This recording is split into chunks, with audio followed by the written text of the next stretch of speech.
Assalamualaikum warahmatullahi wabarakatuh. Innal hamdalillah nahmaduhu wa nasta'inuhu wa nastaghfiruh wa na'udzu billahi min syururi anfusina wa sayyiati a'malina. May yahdihillahu fala mudhillalah wa may yudlil fala hadiyalah. Asyhadu an la ilaha illallah wahdahu la syarikalah wa asyhadu anna Muhammadan abduhu wa rasuluhu la nabiyya wa la rasula ba'dah. Rabbi zidni ilma warzuqni fahma. Allahumma inna nas'aluka ilman nafi'an wa rizqan thayyiban wa amalan mutaqabbala. Rabbi shrah li sadri wa yassir li amri wa hlul 'uqdatam min lisani yafqahu qawli. Puji syukur kehadirat Allah Subhanahu wa taala atas limpah rahmatnya, karunia-Nya, khususnya pada malam hari ini di tempat ini, majelis salah satu rumah-rumah Allah Subhanahu wa taala. Semoga kita mendapatkan ridha dan imbalan yang terbaik dari Allah Subhanahu wa taala. Salawat salam senantiasa kita limpahkan untuk uswah junjungan kita, suri tauladan kita, Nabiullah Muhammad sallallahu alaihi wasallam wa ala alihi wa sahbihi ajma'in. Para hadirin jamaah, Bapak Ibu sekalian, rekan-rekan sekalian yang dirahmati Allah Subhanahu wa taala.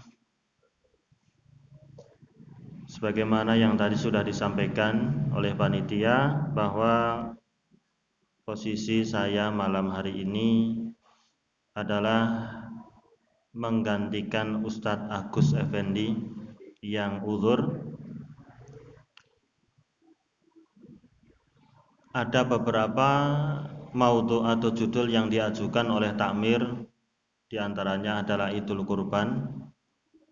Cuman kula mikire wong niki ganti, paling tidak materinya melanjutkan atau yang sama.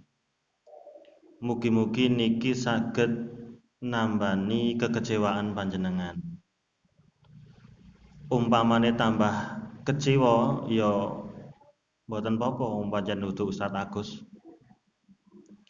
Terus saya tanya sama Ustadz Abdul Malik, kalau Ustadz Agus sampai apa? Sampai napa Pak wingi? Toharo. Khususnya babul miyah atau bab tentang pembagian air.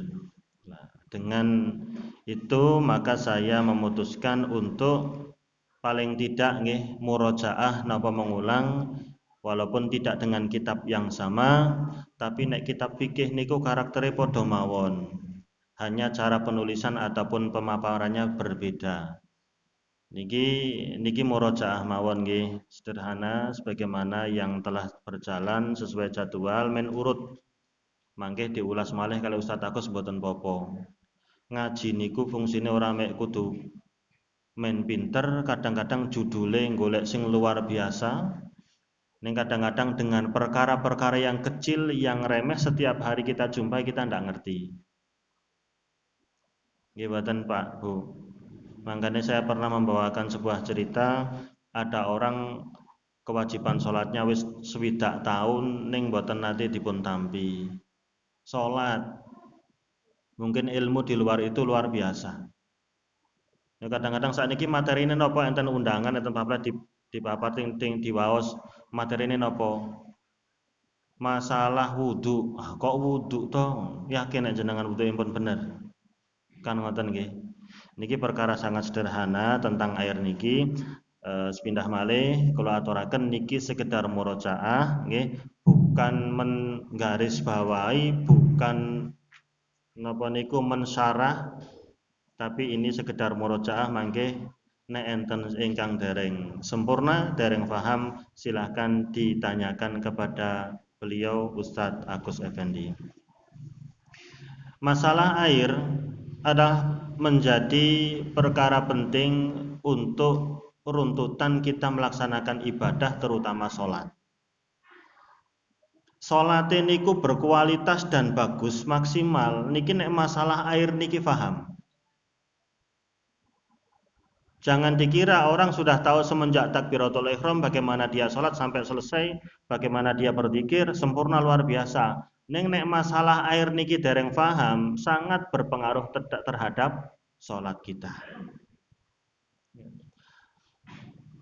Air secara hukum asal, jenis air apapun namanya, warnanya seperti apapun, baunya seperti apapun, hukum asal air itu adalah suci. Sepakat para ulama. Maka diterapkan sebuah kaidah dalam kaidah fikhiyahnya Syekh Sa'di, al aslu fi miyahinat toharoh. Hukum asal air yang kita jumpai itu, yang kita miliki itu adalah toharoh, suci. Bukan hanya air, wal ardi wasyabi wal hijaroh, termasuk tanah, termasuk pakaian atau kain, dan termasuk batu. Air, tanah, pakaian, batu itu hukum asalnya suci. Kembalikan ke hukum asal. Sing paling gampang, enten air nek pas banjir kenang apa kok budek keruh karena bawa tanah. Sudah air bercampur tanah, suci ketemu dengan yang suci. Orang nek ndak ngerti banyu kuwe napa najis kan ngoten nggih. Padahal air suci, tanah yang dibawa sehingga membuat air keruh itu dihukumi suci, maka kembalikan ke hukum asal. Kecuali nanti ditemukan bukti bahwa air itu sudah bercampur dengan najis. Tanah itu, kain itu, batu itu sudah terkena najis. Maka nek sesuatu itu hukumnya adalah suci, kok suatu saat kena najis, maka namanya benda itu mutanajis. Enten benda itu hukumnya najis, enten benda niku suci, karena terkena najis namanya mutanajis, niku wonten istilah fikihnya. Hukum asal air adalah suci. Tidak boleh siapapun menghukumi itu tidak suci atau bahkan najis kecuali ada bukti yang dia temukan. Maka kalau kemarin sudah mungkin dibacakan, dipaparkan, dijelaskan dengan jelas, ada berapa macam air. Setiap kitab fikih pembagian air niku berbeda-beda. Ning intine sami. Nek teng mriki buku sing tak waos niki, macam air terbagi menjadi dua. Enten sing membagi menjadi 3, enten sing membagi menjadi 4, bahkan enten sing membagi menjadi 7 jenis air. Ning ujung-ujungnya manggih sama. Ning manggih nek enten khilaf, enten selisih pendapat dalam apa yang saya sampaikan, tolong longgar, lapang dada. Masalahnya ngeten Pak, kenging nopo Bu? Kok sebuah fikih niku sering terjadi khilaf, silang pendapat, bahkan madhab ngantos dados 4. Niki guru cucu keturunan. Abu Hanifah di murid Imam Malik ada murid Imam Syafi'i, Imam Syafi'i ada murid Imam Ahmad. Ning mereka longgar-longgar, nggak pernah terjadi perdebatan yang dibukukan ataupun sejarah yang menceritakan mereka niku congkrah. Kita sering menemukan khilaf, perbedaan pendapat dalam masalah fikih. Nek nggak longgar-longgar, maka akan terjadi pergesekan dalam masalah ibadah, akan terjadi pertentangan macam-macam. Kenging apa kok terjadi khilaf? Karena tidak ada dasar yang jelas. Nek enten jelas hadisnya jelas, Qur'ane jelas, keterangan Rasulullah niku jelas, niku nggak ada terjadi perbedaan pendapat. Kenapa terjadi perbedaan pendapat? Karena tidak ada dalil yang jelas, yang sharih. Seperti yang sering kita sampaikan, masalah safar niku sing bener niku 48 mil, 85 kilo, atau uruf, atau 3 hari 3 malam perjalanan. Tidak ada yang terang di sini. Dalam Al-Quran tidak dijelaskan, Nabi nggak menjelaskan, sahabat dia cuman memprediksi, menilai sesuai dengan yang dilakukan Nabi. Nabi niku nak kira-kira perjalanan wis 48 mil beliau mengkosor. Niku saja yang ditemukan. Sehingga kembali kepada uruf. Niki harus lapang dada. Pertama, macam-macam air ada 2. Yang pertama air mutlak, yang kedua air muqayyad. Air mutlak itu bukan nama air. Air mutlak niku maksudnya air ini nggak punya nama. Nek sing diwaca teng mriki itu bukan nama untuk air tidak mewakili. Ini namanya air mutlak. Cara Jawane nggih pokoke air putih. Banyu bening. Niku mutlak. Yang kedua air muqayyad. Muqayyad niku berarti sudah punya dua nama. Contoh air kopi, air susu. Ngeten nggih? Niku berarti muqayyad diikat dengan nama. Masing-masing punya hukum. Pertama, tentang hukum air mutlak. Bahwa air mutlak itu adalah suci dan mensucikan. Nggih sering kita aturaken nek bahasa suci dan boleh atau bisa untuk bersuci adalah bahasanya niku tohurun, suci dan mensucikan. Nek bahasanya tohirun itu cuman suci tapi tidak bisa untuk bersuci. Niki tohir napa tohur? Tohurun, nggih, karena air mutlak. Dalil Al-Qur'an jenis-jenis air mutlak niku menapa mawon nggih menika yang keluar dari bumi atau yang turun dari langit. Yang turun dari langit jelas air hujan, yang keluar dari bumi bisa air sumur, bisa mata air, bisa air sungai yang mengalir, saged mangkih embun atau salju yang bisa dikumpulkan kemudian bisa untuk bersuci. Makanya nemangkih enten air sing agak-agak butek, misalkan air yang banyak lumute. Lumut niku bahasa Indonesiane napa? Lumut. Niku kadang dominan air itu agak kehijau-hijauan. Enten air sing di situ banyak terkumpul daun sehingga membuat air itu berubah warnanya. Enten air sing terpengaruh dengan dasar dari tanahnya, bawah dasarnya, maka itu juga akan merubah. Apakah yang demikian itu boleh boleh dijadikan alat bersuci ataupun tohir dan suci dan mensucikan? Nek niki jelas bening. Tapi nek diambil dari tempat yang tempat itu mempengaruhi warna air, apakah tetap dalam kemutlakannya? Contohnya nek ting dieng niku mangke enten air napa? Belerang. Bening mboten? Bening. Ning bau nggih? Bau. Niku kira-kira boleh enggak nek wudu pakai air sing mambu belerang? Kan ngoten niku nggih. Boleh napa mboten? Mutlak nggih. Kenapa boleh? Boleh bersuci dengan itu dan mensucikan. Itu air itu suci dan boleh untuk bersuci wudu ataupun mandi. Kenapa? Karena air mutlak itu tidak bisa dipisahkan dari sesuatu yang merubah dia. Lumut, memang teng mriku bawaane mboten saged dipisahkan. Selalu kejatuhan jenis-jenis daun yang bisa merubah air, nggak bisa dibersihkan, susah. Airnya sangat luas kolamnya ataupun telaganya, ataupun mungkin air yang ada kadar belerangnya di situ nanti bau, itu tidak bisa dipisahkan, maka berlaku hukum tetap dalam kondisi suci dan bisa untuk bersuci. Nek air mutlak niku kan nggak enten baunya nggih, rasanya pun tawar. Wa yunazzilu 'alaikum minas sama'i ma'an liyutahhirakum bih. Dan Allah menurunkan kepadamu hujan dari langit untuk menyucikan kamu dengan hujan itu. Wa anzalna minas sama'i ma'an tahura, dan kami turunkan dari langit air yang amat bersih. Allah sebutkan tahuron. Nggih, niki nek dilihat yang terjemahane artine suci. Tapi keterangannya tohuron, kalau sudah pakai istilah tohur ting Al-Quran atau ting hadis, napa keterangan para ulama fikih berarti itu suci dan mensucikan. Tapi kalau sekedar tohir itu sekedar suci seperti air kelapa, air teh, air kopi. Ini tidak bisa untuk bersuci. Ini dalil dari Al-Quran. Kemudian dalil dari hadis. Suatu hari para sahabat niku banyak kehidupannya ataupun maisahnya ting laut. Kadang-kadang bawa air tawarnya niku sedikit untuk minum. Nanti nek untuk mandi ataupun untuk apa?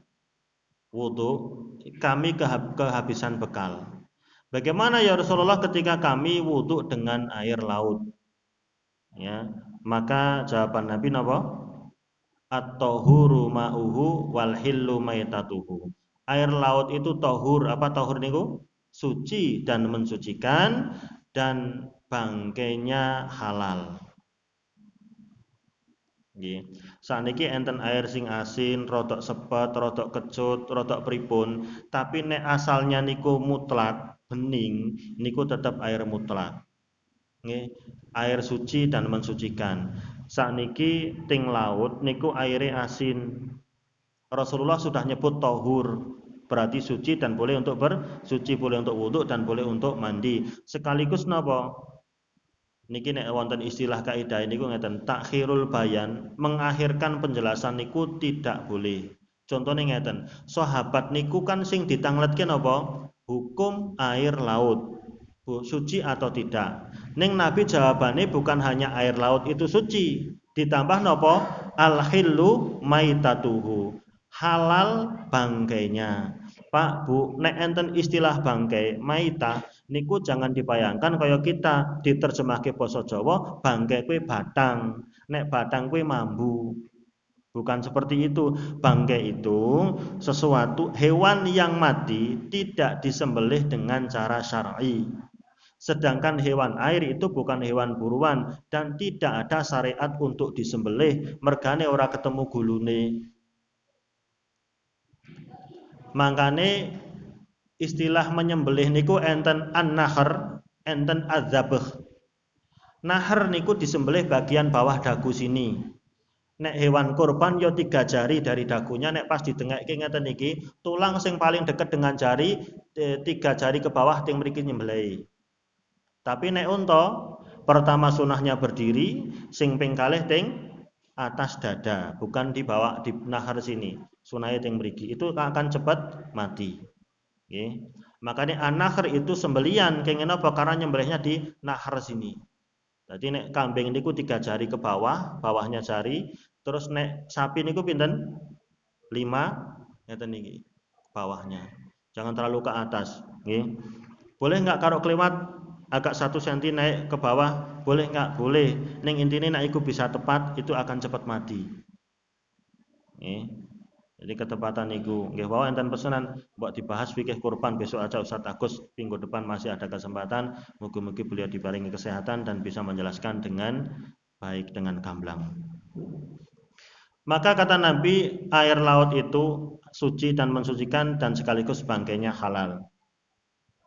Tidak sebaliknya, nek enten hewan darat sik mati di laut nggih tetep haram karena hewan darat. Sakniki nek enten hewan air atau laut matinya di daratan nggih tetep halal. Nggih. Kan kathah nggih. Nek mancing kan tasih urip. Digites, wah ki matine neng darat gitu kan. Artinya hewan laut itu bangkainya baik ditemukan di air ataupun di daratnya tetap halal. Kenging apa di bangkainya halal, berarti nek bangkainya halal berarti tidak ada syariat untuk disembelih. Tidak ada syariat untuk disembelih. Nggih. Nek nyembelih pripun? Mungkin nek anjing laut enten gulune, nek ikan cari lehernya di mana? Welut, gulu kabeh, angel to? Nah, kangelan, makanya rasa cok ngengel-ngel. Insyaallah masuk surga. Nggih. Wong sing masuk surga diantaranya adalah sahlin, wong sing gampangake perkara gampang. Perkara gampang digawe angel, ki malah angel mlebu surga. Makanya Nabi matur ngaten niki, akhir zaman itu nanti ada orang yang berlebihan dalam bersuci. Nyuci tangan niku tekan siku, niku tekan mriki. Men afdol lah, niku kangelan. Saniki nek pas nggo kaos metet ngoten niki, wah dicopot to kaos e. Kemarin saya ngisi masalah niku mencuci kaki itu ngertine sampai lutut. Ya batasnya tingkoran sampai mata kaki. Habis itu dia tanya, Saya kalau pas pakai celana ketat, apakah harus saya copot? Lah pripun? Lah niku mboten saged ngumbah kabeh. Kira-kira poloke iso ngintip mboten matane. Mata kaki iso ngintip mboten bisa. Wis tekan mata kaki tak ora usah dicopot. Oh ngaten. Ora dikabeh dikumbah niku. Mboten. Nggih. Urusane kan dadi payah to niku. Buntut tekan salate niku bermasalah. Batase ping pinten? Batase ping 3. Ping 3 niku afdol. Nggih. Luwih saka ping 3 nyalai. Hitungannya kudu jelas. Mangke sampai ndak sama Ustaz Agus. Kemudian yang selanjutnya, yang kedua itu air mutlak nih, nggih, air hujan, air sumur, air telaga, terus embun, salju, jenisnya, ya. Yang belum punya mukoyat. Nah, ini yang kedua supaya ngerti apa arti air mutlak dan apa air mukoyat. Air mukoyat itu adalah air yang telah bercampur dengan sesuatu. Maka wajib menyandarkan nama air itu kepada sesuatu yang mencampurinya tersebut.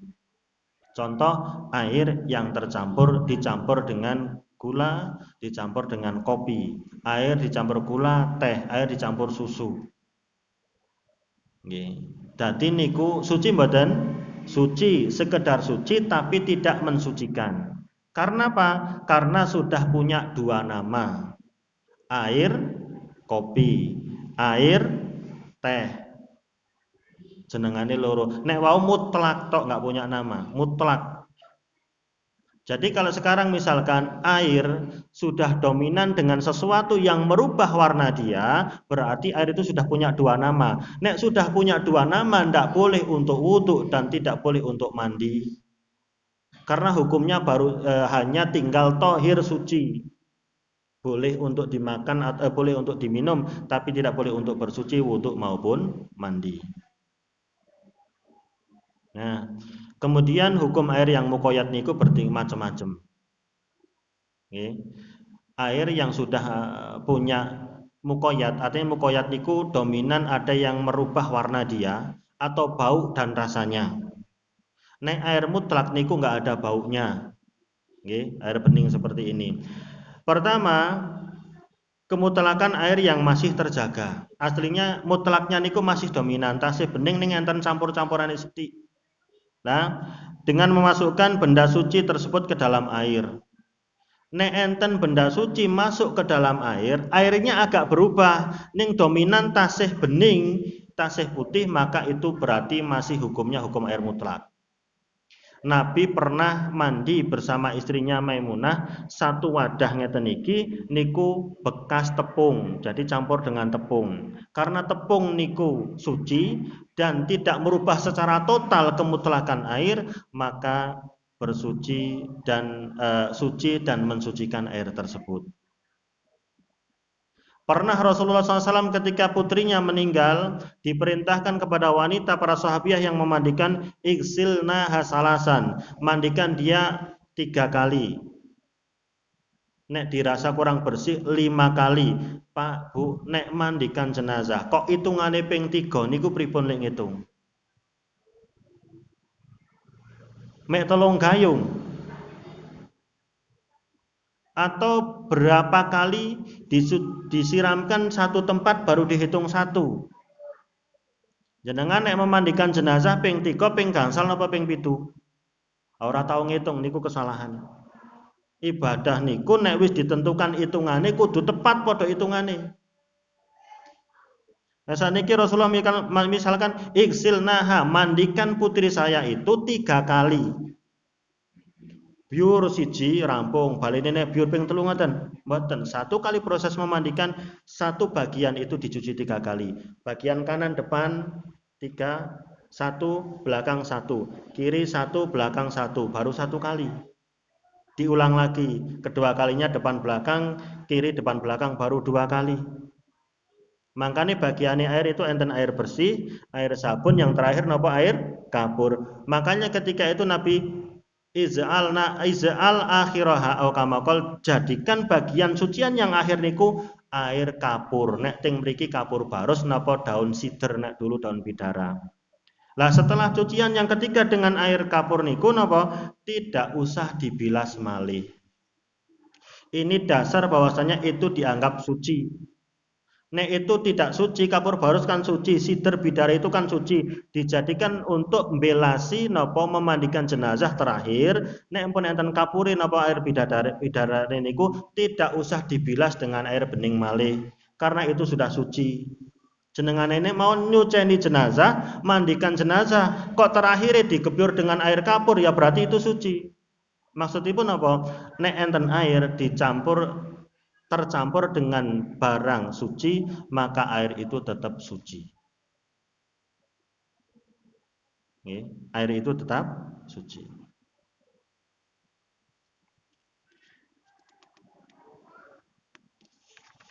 Kemudian yang selanjutnya,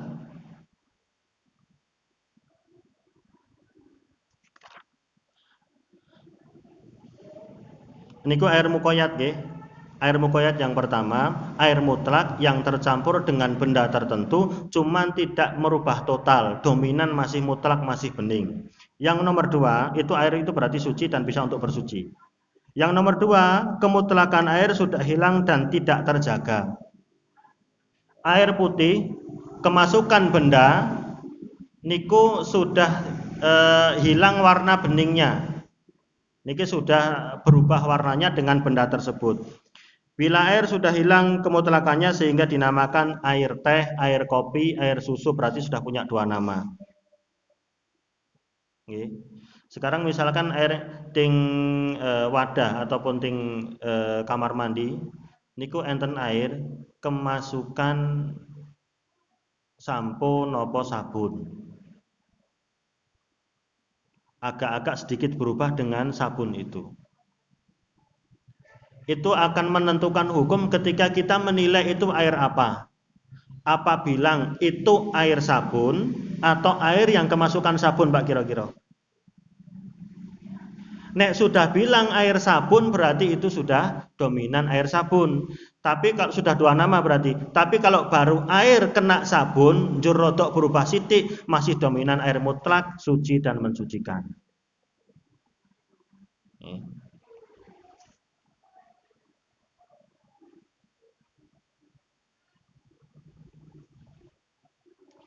Kemudian yang selanjutnya masih air mukoyat, air yang tercampur. Bila air tercampur dengan benda najis, tidak semata-mata air itu dihukumi najis.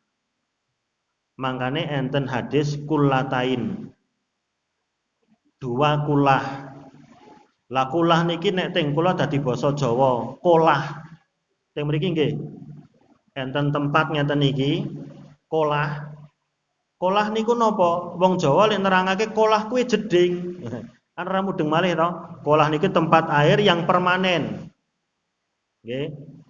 Itu ternyata bahasa kullatain, ada air yang sudah mencapai kullatain, dua kulah, maka ketika kemasukan najis itu tidak bisa mempengaruhi air yang jumlahnya sudah dua kulah. Dua kulah niku pinten? Dua kulah itu 500 ritel, bukan liter. 500 ritel niku 200 kilo, atau nek diliterkan 307 liter.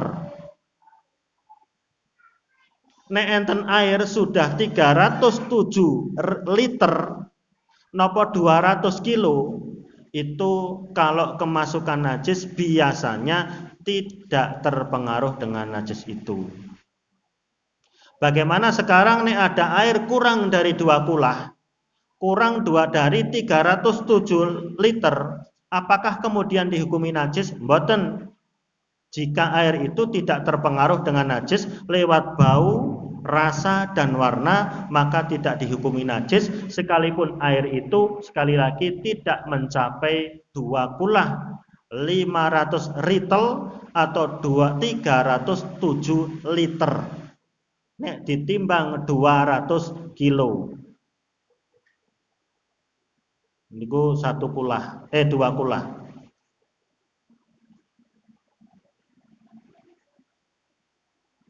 Jika ada air mutlak kemasukan najis, kalau sampai berubah dari salah satu dari tiga, baunya, warnanya dan rasanya, salah satu mawon, maka itu dihukumi najis. Ada air kemasukan kotoran cicak, warnanya enggak berubah, masih dominan mutlak. Terus baunya mboten, rasane mboten. Nek mambune wis mboten berupa warna mboten iku insyaallah pun mboten usah dirasani pun jelas mboten najis. Tapi nek dari salah satu itu bisa mempengaruhi baunya tok, misalkan baunya kok bau kotoran cicak, itu berarti najis. Walaupun warna dan rasanya tidak merubah, maka tetap dihukumi najis. Ada tiga dari salah satu cirinya, bau, rasa dan warna, satu mawon dia mempengaruhi air mutlak, maka air mutlak itu dihukumi najis.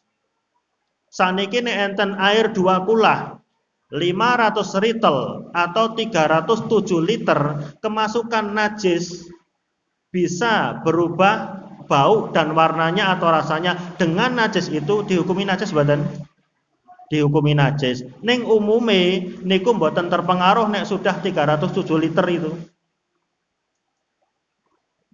Kecuali nek bangkainya atau najisnya niku besar. Nah, kesimpulannya, seberapapun air itu jumlahnya, katakanlah segini, kemasukan najis, bau, rasa dan warna najis itu tidak mempengaruhi air ini, maka air ini niki jangankan 500 ritel, sak liter mon mboten enten. Sak liter gini nggih. Niki maka tetap dihukumi suci.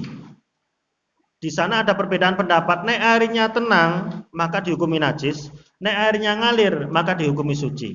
Wallahu alam. Sebagaimana yang dikuatkan oleh Syekhul Islam Ibnu Taimiyah dalam Majmu' Fatwanya, sedikit atau banyaknya air ketika kemasukan najis, sekarang air itu terpengaruh dengan najis itu enggak, dengan tiga ciri tadi, bau, rasa dan warna. Jika tidak, maka kembali kepada hukum asal, air mutlak suci dan mensucikan. Enten air sak gelas kecemplungan coro, kecemplungan napa niku kemasukan lebah, lalat, nyamuk, najis badan. Nggih. Dadi bangkai hewan sing tidak ada darah merahnya niku mboten najis. Contone nek kemasukan lalat niku napa? Malah kan nyilepake sisan. Fal yakmishu, kemudian dibuang. Jadi sakderenge disilemke ngoten niku ora oleh dibuang, sing kan buang niku lalate udu banyune. Iso to ganti liyane gawe meneh Bu sing anget. Niki masalahe Pak. Masalah sakniki wong niku kadang-kadang pikirane kon ngirit niku mergane ora ana barange. Ngirit air itu bukan karena tidak ada air. Ngirit air itu bagian dari ta'abudiyah ibadah. Sekarang saat misalkan satu grendel ada air minum, kemasukan lalat, nek dibuang nyuntuk meleh enten badan. Ning nek niki eksekusinya dibuang, niku mubazir. Karena dari Nabi sudah ada solusinya, jangan dibuang, cukup lalat niku disilem ke sisan, buang njur ken ngunjuk. Nek risi lah ngurusi wong risi niku beda lagi kasusnya. Kenapa? Karena Nabi menyebutkan salah satu sayapnya itu ada racun, sayap satunya ada penawar. Mangkane umume jenengan nek aja ngematake lalat niku nek masuk ting air niku miring. Sayap satu yang masuk. Nah, sing ting dhuwur dereng kenang air disilemke sisan penawari enten njur sek dibuang. Konon ceritane niki nek air niku bening enten lalat masuk niku nek pas ngilu ngeten niki darani mungsohe niku. Njur dicepaki sayapnya dimasukkan tek sing langsung mengeluarkan racun. Ning ora iso nglangi wong sing siji sayape wis masuk dulu enggak bisa terus mati, makanya celepke sisan supaya niki yang sebelah niku masuk mengeluarkan penawarnya baru dibuang. Nggih. Dereng nate niteni nggih. Laler niku nek ting banyu niku miring napa mbatang napa mengkurep? Pernah lihat laler mengkurep? Mboten nggih. Niku ngajal dititeni mawon. Nek miring ngeten iki celepake. Nggih. Akeh sak gelas ana 10 bareng celepake. Dek. Nek urusan risin niku kasusnya lain. Tapi niku bagian dari masalah mubadir. Wong diunjuk wae isih sehat, aja mubadir. Kemudian yang selanjutnya, Bapak Ibu sekalian, ada jenis air yang muyamas. Muyamas niku air terkena sinar matahari. Ataupun ditaruh di wadah, yang mana wadah itu menyerap panas. Airnya nanti jadi panas. Nek ting wono sapa enten ting jenengane apa niku? Wisata kali anget. Jan anget pancenan. Saniki nek air bening putih mutlak ning panas atau anget boleh enggak untuk bersuci? Dalam madhab Syafi'iyah matan Abu Syuja, Al-Qadhi Abu Syuja mengatakan niku makruh. Wallahu alam, menurut kita yang kuat itu boleh. Mbuh air itu dingin kaya salju atau es atau air itu panas maka boleh. Sah untuk karena dingin atau panas niku tidak merubah dari kemutlakan air. Mentok dirasake ting kulit niku krasa adem kalih panas, maka tetap mutlak boleh untuk bersuci. Makanya nek pas mandi mau wudu atau mau mandi besar misalkan kok dingin silahkan airnya dipanasin dinget. Di tempat yang panas misalkan arep mandi tembore cemplungi es batu monggo dadi dingin, tidak merubah dari kemutlakan air. Lepas dari itu ada khilaf para ulama silahkan. Tapi paling tidak hanya berpendapat makruh. Ya, dibenci. Karena panas beda dengan anget. Iki anget-anget tok ora apa-apa. Terutama ketika kita terapkan sama siapa? Memandikan jenazah. Memandikan jenazah. Mandikan jenazah niku nek ndalu napa siang pas sangat dingin niku dianjurkan airnya diangetin. Makanya ketika Nabi pernah melihat enten beberapa sahabat sik memandikan malam hari dalam kondisi dingin dengan air dingin, Nabi mengatakan, "Apa kowe kabeh arek mateni ping loro wong iki? Iki wis mati. Nek mbok mandikan dengan air dingin pateni meneh berarti. Tambah disiksa sisan." Nggih. Nek misalkan enggak ada air hangat ditunda mandinya, nanti kalau sudah kondisi dingin. Makane nek memandikan jenazah niku ora oleh sembarangan. Bagian tulang sing ora kena diluk ya dinengake, nek ditarik nanti malah potel. Tungkak sing misalkan tumit niku kotor niku ora usah dikasaki ndak loro. Gitu. Misalkan gigi-gigi niki harus dibersihkan pakai kain. Kok angel dadak cutiki nggo saka untu loro niku ora entuk. Merasakan ning ora iso sambat. Perlakukan dengan bijak. Jangan sampai ada kulit yang tatu, apalagi mengelupas. Jangan sampai ada tulang yang pecah. Karena saniki mecah tulang wong sing pun ninggal niku pas memandikan padha karo jenengan niku nugel balunge wong sing isih urip. Teng kuburan niku tulang sudah berserakan. Ambil dengan hati-hati, jangan sampai putus, jangan sampai pecah. Sama dengan memecahkan orang yang masih hidup. Satu ruas niki diregani pinten? 10 ekor unta. Nek untane sijine 40 yuta ping 10 niki tok niki. Mboten satu jari, satu ruas niki. Regane larang. Makanya jangan sembarangan. Teng mriki misalkan nek teng kota-kota enten tukang gali kubur, kudu hati-hati. Enten tulang sing tersangkut teng mriku ambil dengan baik, taruh mangke nek pun ngaruh dilebetaken malih. Tidak boleh sembarangan. Okay. Air muyamas itu adalah air hangat yang terkena sinar matahari atau apapun itu, listrik ataupun api dan lain sebagainya. Kalau air itu hangat atau katakanlah panas, ketika dia mampu pakai air itu silahkan, dan itu tidak merubah dari kemutlakan air. Yang selanjutnya air mustakmal. Air mustakmal niku napa? Air mustakmal itu bekas ataupun tetesan sisa orang mandi dan orang wudu. Bon isa. Ada orang wudu, airnya ditadai, damel wudu malih. Ada orang mandi, airnya ditampung, didamel wudu. Boleh atau tidak? Boleh. Rasulullah ketika wudu di tetesan ini ditadai sahabat kan jadi damel wudu. Itu air mustakmal namanya. Jadi kalau sudah diguyurkan ke wajah ngeten niki tetesane itu dia akan jadi air yang mustakmal yang sudah kepakai. Boleh. Contoh malih dalilin apa? Ketika ada orang yang terkena penyakit ain niku dianjurkan sing marai wong kuwi dadi lara kon mandi napa kon wudu tetesannya ditampung disiramkan ke orang yang terkena penyakit ain. Penyakit ain itu napa? Penyakit ain itu penyakit yang muncul karena penglihatan orang. Nabi menyebutkan kebanyakan manusia mati setelah qada dan takdir Allah itu karena penyakit ain. Corona bagian dari bagian kecil. Penyakit ain niku pripun?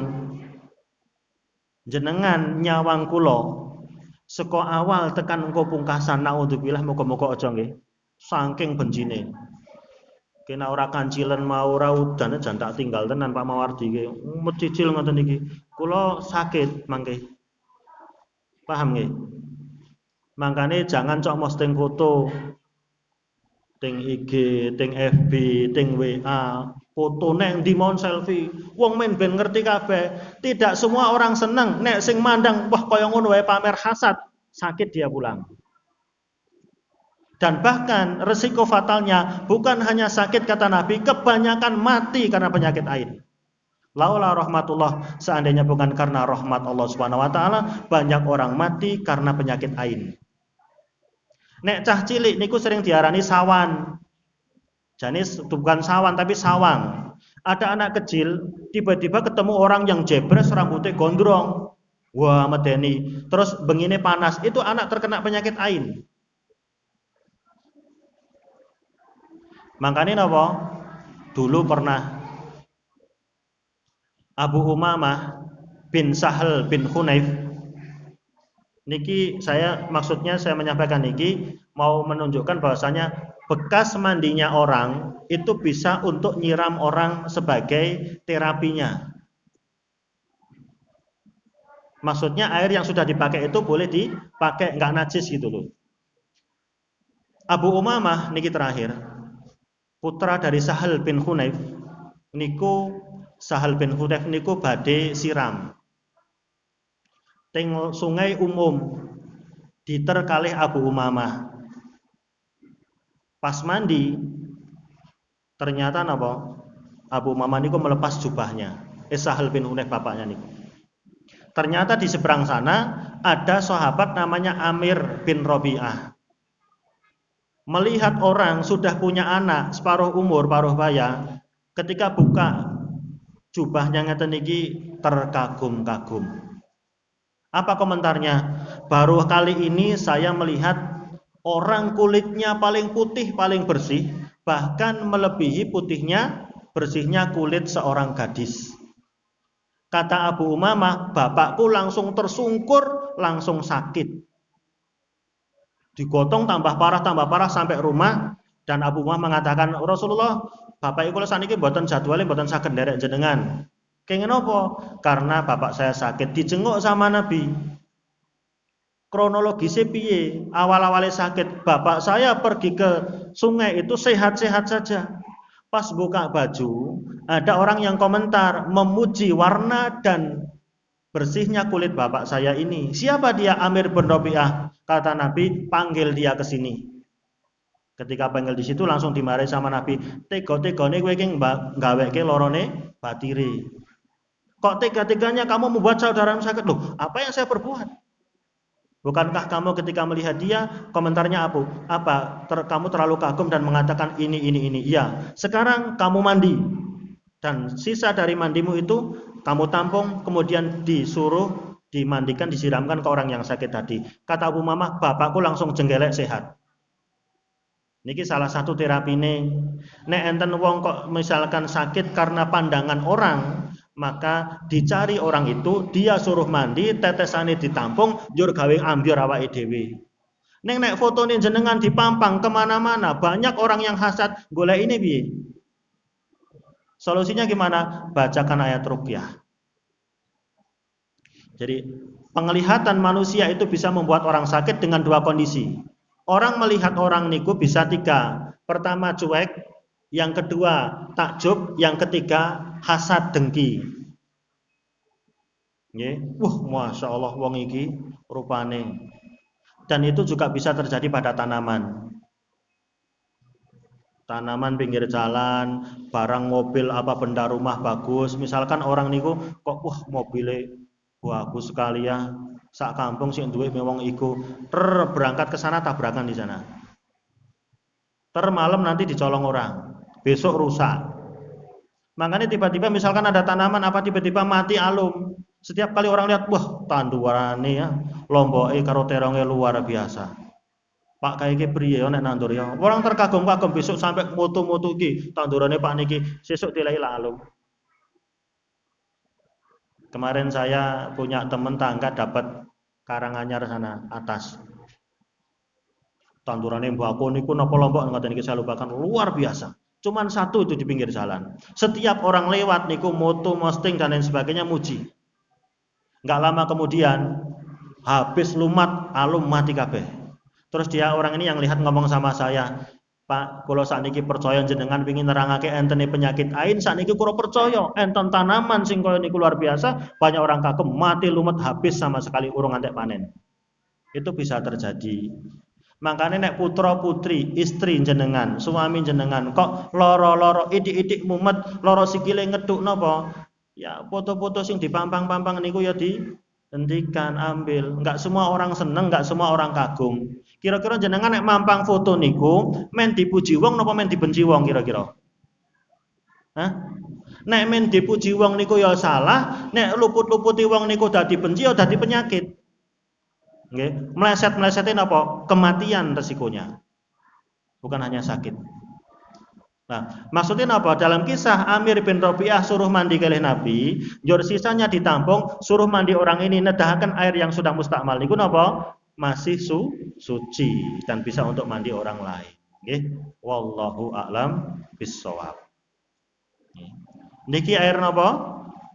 Mutlak. Jajal tak dambu mampu mboten?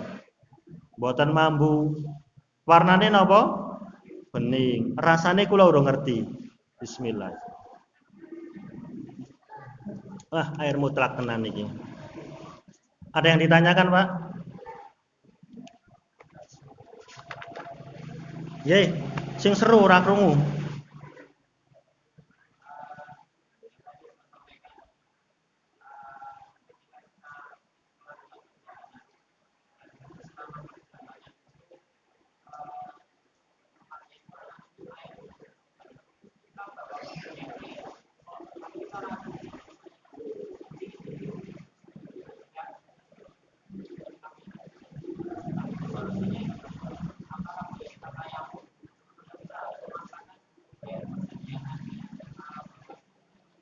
Ya.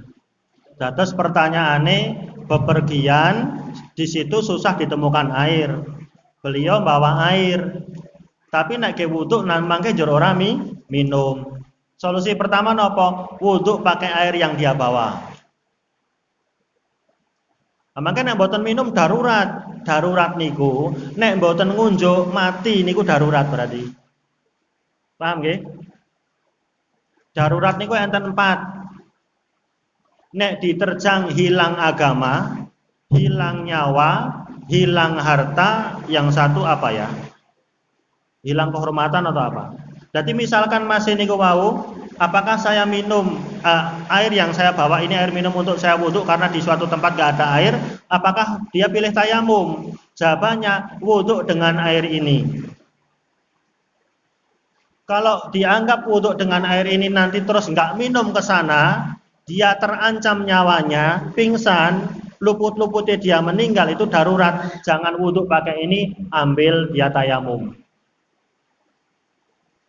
Suatu tempat nggak ada air, sudah tiba waktu sholat, air yang dia bawa bekalnya untuk wudhu. Engkau montoran riku sidik kan wis ono air. Nah, perhitungannya sampai sedetail itu.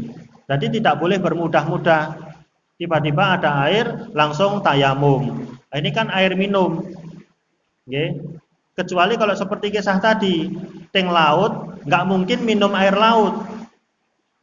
Kan bisa berhari-hari berbulan-bulan teng laut. Niku bekal minumnya cuma tinggal dikit. Nanti kalau untuk kami wudhu, kami nanti nggak minum karena masih lama di situ. Maka ketika wudhu pakai atau mandi pakai air laut itu suci dan mensucikan. Jadi niku kembali ke kita, ya, kembali ke kita masing-masing. Tidak serta-merta kita ganti dengan tayamum. Silakan wudhu dengan apa adanya. Wudhu niku 1 mud cukup. Paling boten 1 mud niku 1 gayung. Nggak ada 1 liter nggak ada. Cukup untuk wudhu. Ya. Jadi nek semene niku sudah lebih dari cukup. Misalkan pripun ya tok diusap-usapke sing penting teles. Ya.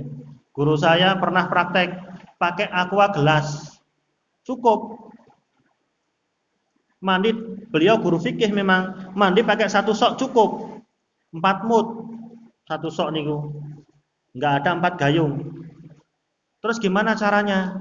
Ya pokoknya ora anggar kebiar-kebiar di nggo epek-epek niku diusap-usap. Termasuk wudhu pakai 1 gelas cukup beliau, 1 mud. Ya. Nah, niku bisa cukup seperti apa? Kata Nabi, jangankan kalian, saya 1 sok mandi cukup bagi saya yang rambutnya panjang. Rambutnya panjang pun mandi cukup. Padahal nek mandi niku sing dominan dikeramasi niku kepala, kudu teles. Kan ngoten nggih? Kata Nabi, rambutku 1 sok aja cukup, 4 mud itu cukup untuk rambut saya yang panjang. Masa kalian enggak cukup? Ngoten niku, nggih. Wallahu alam bisawab. Jadi tidak serta-merta dia bertayamum, tapi harus melihatlah kondisi, bisa menilai sendiri insyaallah. Wallahu alam bisawab. Sampun nggih. Baik niku mawon ingkang kula aturaken wonten wekdal punika. Kirang langkungipun nyuwun pangapunten, kebenaran semata ilmu Allah Subhanahu wa taala, kufra dan syahadatullah. Sahiri billahi taufiq wal hidayah. Wassalamualaikum warahmatullahi wabarakatuh.